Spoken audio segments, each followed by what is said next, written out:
నిరసన తెలపడం పౌరుల ప్రజాస్వామిక హక్కు. కానీ ఆ హక్కును మా ఉక్కు పాదంతో నలిపేస్తామంటోంది రేవంత్ సర్కార్. బిగిసిన పిడికిళ్లను సంఖ్యలతో అణిచివేస్తోంది. నినదించే గొంతులను కర్కశంగా నొక్కేస్తుంది. సికింద్రాబాద్ అస్తిత్వ పరిరక్షణ కోసం స్థానిక బిడ్డలు తలపెట్టిన శాంతి ర్యాలీని క్రూరంగా అణిచివేసింది రేవంత్ ప్రభుత్వం. నియంత రేవంత్ పోలీసులను ఉసిగొలిపి ఎక్కడికక్కడ అరెస్టులు, నిర్బంధాలు చేయించాడు. ఉదయం నుంచే సికింద్రాబాద్ ఏరియా అంతా ఖాకీలను మోహరించాడు రేవంత్. చౌరస్తాలో పోలీసుల బెటాలియన్లను దింపాడు. సికింద్రాబాద్ గల్లీ గల్లీలో పోలీసు బూట్ల చప్పులు చేశాయి.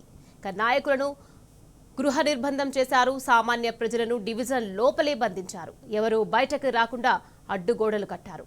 ఆల్ఫా హోటల్ దగ్గర కనిపించిన వారిని కనిపించినట్టుగా లాక్కెళ్లి పోలీస్ వ్యాన్లో కుక్కారు.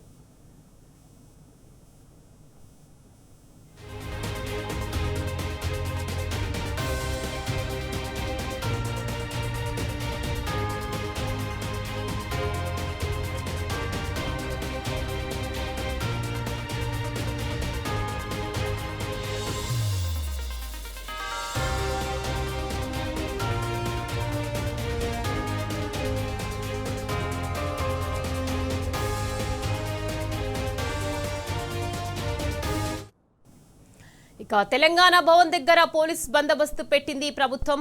కేటీఆర్, తలసాని, మధుసూదనాచారితో పాటు ఇతర ముఖ్య నేతలను భవన్ లోపలే నిర్బంధించారు. బయటికి రాకుండా అడ్డుకున్నారు. ఇదెక్కడి దుర్మార్గమని పోలీసులపై నిప్పులు చెరిగారు తలసాని. ర్యాలీకి వెళ్లనివ్వాలని పోలీసులను కోరారు. అయినా సరే ఖాకీలు అనుమతించలేదు. గాంధీ భవన్ నుంచి వచ్చిన ఆదేశాలను తూచా తప్పకుండా పాటించాయి కాంగ్రెస్ కండువా లేని ఖాకీలు. శాంతియుత ర్యాలీలో అలజడి సృష్టించింది రేవంత్ ప్రభుత్వం. గాంధేయ మార్గంలో శాంతియుతంగా సాగాల్సిన ర్యాలీని ఇనుప సంఖ్యలతో అడ్డుకుంది సర్కార్. ఇదేనా కాంగ్రెస్ చెప్పిన 7వ గ్యారంటీ? ఇదేనా కాంగ్రెస్ ప్రజాపాలన? ఇదేనా తెలంగాణలో వర్ధితున్న ప్రజాస్వామ్యం? చేతిలో రాజ్యాంగం బుక్కు పట్టుకొని తిరుగుతున్న మిస్టర్ రాహుల్ గాంధీ, ఓసారి తెలంగాణ దిక్కు చూడు, నీ సహచరుడి దుర్మార్గాలను చూడు.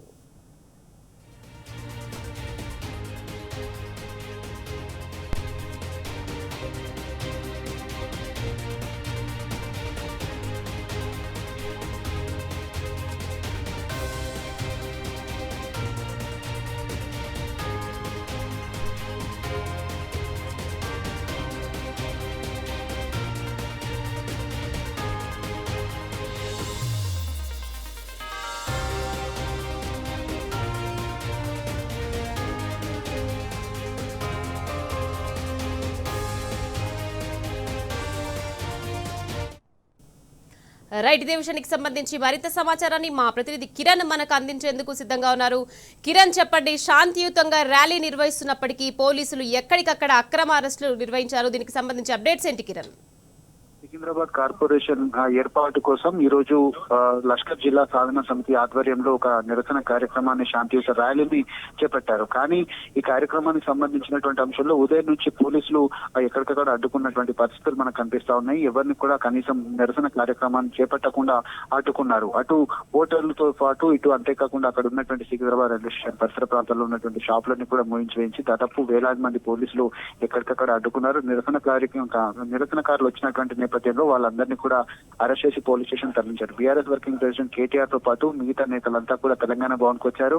అక్కడ నుంచి నేరుగా ఆల్ఫా హోటల్ కు రావాల్సి ఉంది. ఆల్ఫా హోటల్ నుంచి శాంతియుత ర్యాలీ ఏదైతే ఉందో పారడైజ్ సర్కిల్ లో ఉన్నటువంటి అక్కడ ఎంజీ రోడ్ లో ఉన్నటువంటి గాంధీ విగ్రహం వరకు కూడా ఒక ర్యాలీని కూడా శాంతియుత ర్యాలీని 10,000 మందితో నిర్వహిస్తామని కూడా చెప్పారు. అయితే 220 చరిత్ర కలిగినటువంటి సికింద్రాబాద్ కార్పొరేషన్ కాకుండా మల్కాజ్గిరి ఏర్పాటు చేస్తామని చెప్పడంతో ఈ నిరసన కార్యక్రమానికి పెద్ద ఎత్తున నిరసనకు పిలుపునిచ్చారు. అయితే ఎక్కడికక్కడ నేతలను కూడా అటు తెలంగాణ భవన్ నుంచి బయటికి రానివ్వకుండా అడ్డుకున్నారు. అటు మధుసూదనాచారి కూడా, మా మండలి ప్రతిపక్ష నేత మధుసూదనాచారి కూడా తాను ఆసుపత్రికి వెళ్తున్నాను, తను వదలాలంటూ కూడా అడిగినటువంటి నేపథ్యంలో పోలీసులు ఎవరు ఎక్కడికి వెళ్లాల్సిన అవసరం లేదంటూ కూడా అడ్డుకున్నటువంటి పరిస్థితి. ఇనుప కంచెలను అడ్డుపెట్టి అడ్డుకున్నటువంటి దృశ్యాలు అయితే కనబడ్డాయి. ముఖ్యంగా రేవంత్ రెడ్డి ప్రభుత్వం ప్రజాపాలన వస్తే ఇనుప కంచెలు, పోలీస్ సంఖ్యలు ఏవి ఉండవంటూ కూడా గొప్పలు చెప్పుకొని ఇప్పుడు అడ్డుకోవడం పట్ల పూర్తి స్థాయిలో నిరసనకారులతో పాటు వీళ్ళంతా కూడా ఆగ్రహం వ్యక్తం ప్రయత్నించేశారు. నల్ల బ్యాడ్జీలు, నల్ల కండువాలతో, ఇటు నల్ల జెండాలతో పెద్ద మొత్తంలో కార్యక్రమం నిర్వహించాలని తలపెట్టారు. కానీ ఈ కార్యక్రమాన్ని కూడా అడ్డుకున్నారు. అనుమతి లేదు, ఎక్కడ కూడా రావాల్సిన అవసరం లేదంటూ కూడా పోలీసులు అడ్డుకున్నటువంటి పరిస్థితి. వచ్చినటువంటి నిరసనకారులందరినీ కూడా క్లోజ్డ్ డిసిఎంలు ఏవైతున్నా వాటన్నిటిలో కూడా ఎక్కించుకొని తీసుకొని వెళ్ళినటువంటి దృశ్యాలు అయితే మనకు కనపడ్డాయి. వచ్చే నెల మొదటి వారంలో మళ్ళీ అన్ని అనుమతులు కోర్టు ద్వారా తీసుకొని కార్యక్రమం నిర్వహిస్తామంటూ కూడా చెప్పినటువంటి పరిస్థితి అయితే మనకు కనిపించాయి. ఇంకా right, thank you Kiran.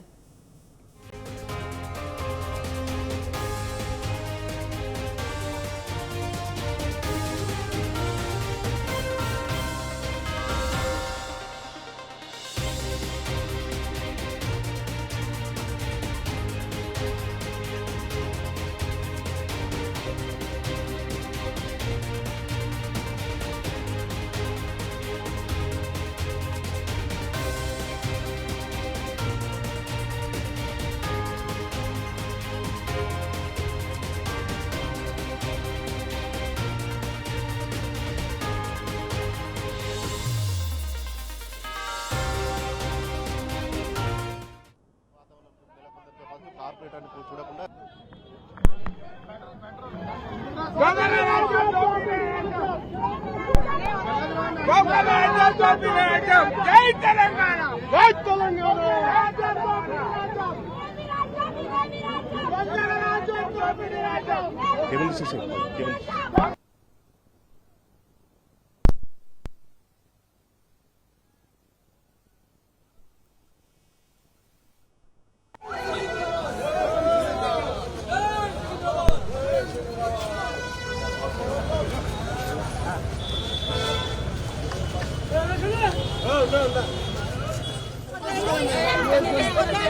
Secunderabad